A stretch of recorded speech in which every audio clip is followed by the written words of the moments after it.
Hey guys, welcome back to my channel. இன்றைக்கி வந்து பார்த்திங்கன்னா அம்மா கூப்பிட்டு இந்த மாதிரி உளுந்து வடை செய்ய போகிறேன் அப்படின்னாங்க. சரிம்மா நானும் உங்களுக்கு ஹெல்ப் பண்ணுறேன் அப்படின்னு சொல்லிட்டேன். அதில் கொஞ்சம் மிளகு, ஆனியன், பச்சை மிளகாய், இஞ்சி, கருவேப்பிலை, மல்லி எல்லாத்தையுமே போட்டு நல்லா மிக்ஸ் பண்ணிவிட்டு உப்பு இதில் ஆட் பண்ணிக்கோங்க. இது எல்லாமே சேர்த்து நல்லா மிக்ஸ் பண்ணிக்கோங்க. அதுக்கப்புறம் பார்த்திங்கன்னா எங்கள் வீட்டில் இந்த ஒரு பேஸ்கெட் வந்து நான் மீஷோவிலேருந்து மம்மிக்கு பார்த்து சூஸ் பண்ணி கொடுத்துருந்தேன் கிச்சன் ஆர்கனைஸ் பண்ணுறதுக்கு.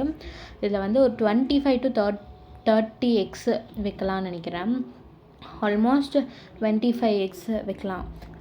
இந்த பேஸ்கெட்டோட லிங்க் உங்களுக்கு வேணும்னா நான் பயோவில் கொடுக்குறேன், செக் பண்ணி பாருங்கள். இல்லைன்னா ஸ்க்ரீன்லேயே இருக்கும், நீங்கள் டேப் பண்ணி வாங்கிக்கோங்க. அதுக்கப்புறம் வடை பார்த்திங்கன்னா நல்லா சாஃப்டாக இருந்துச்சு. ஷேப்பு தான் ஏதோ ஓரளவுக்கு வரல, மற்றபடி வடை எல்லாம் சாஃப்டாக இருந்துச்சு. நல்லா